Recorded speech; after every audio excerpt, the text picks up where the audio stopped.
नमस्कार मित्रांनो, आपल्या मराठी कॉर्नर यूट्यूब चॅनलवरती आपलं सगळ्यांचं स्वागत आहे। आपल्या चॅनलवरती जर पहिल्यांदा आला असाल तर नक्की चॅनलला सबस्क्राइब करायला विसरू नका। तर मित्रांनो, आज आपण आपल्या चॅनलच्या माध्यमातून एक खूप महत्त्वाची माहिती पाहणार आहोत की 20 लाख घरं ही आपल्या महाराष्ट्रासाठी मंजूर झालेली आहेत। तर यामध्ये अर्ज कसा करायचा याविषयी आपण या व्हिडिओमध्ये माहिती पाहणार आहोत। तर नक्की हा व्हिडिओ शेवटपर्यंत बघायला विसरू नका। तर चला व्हिडिओला सुरुवात करूया।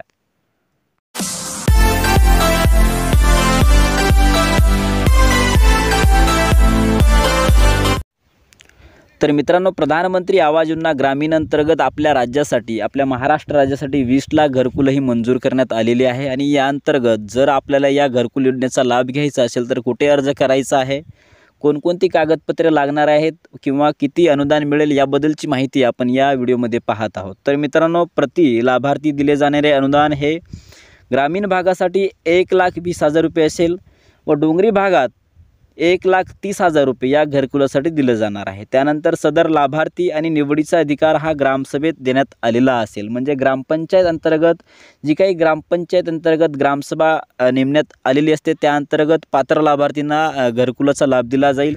त्यानंतर लाभार्थी निवड प्रक्रिया म्हणजे जो काही लाभार्थी असेल त्याची निवड प्रक्रिया कशी असेल, तर सामाजिक आर्थिक जात सर्वेक्षण सन 2011 मधून उपलब्ध झालेल्या प्राधान्यक्रमी यादी म्हणजे जनरेट प्रायोरिटी लिस्टच्या माध्यमातून आवास सबच्या माध्यमातून म्हणजे 2011 अंतर्गत जी काही लिस्ट तयार झाली असेल त्या लाभार्थ्यांना सुद्धा या घरकुल योजनेचा लाभ दिला जाईल।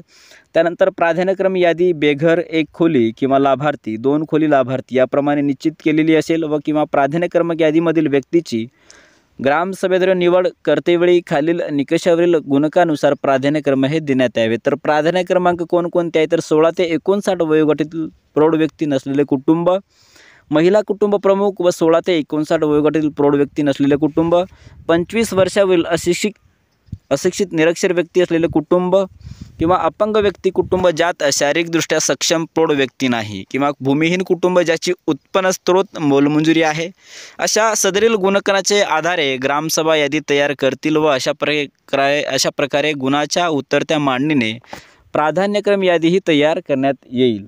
तर अशा प्रकारे प्राधान्य क्रमांक देऊन लाभार्थींना निवड करण्यात येईल। आणि त्या अंतर्गत सर्वात महत्त्वाचा मुद्दा काय असेल, तर अर्ज कुठे करायचा आहे, तर तुम्हाला अर्ज तुमच्या ग्रामपंचायत आणि पंचायत समिती अंतर्गत हे अर्ज करायचा आहे। मित्रांनो, ग्रामपंचायत किंवा पंचायत समिती आपल्या तालुक्या अंतर्गत ही पंचायत समिती असते, तिथे जाऊन सुद्धा तुम्ही हे अर्ज करू शकता।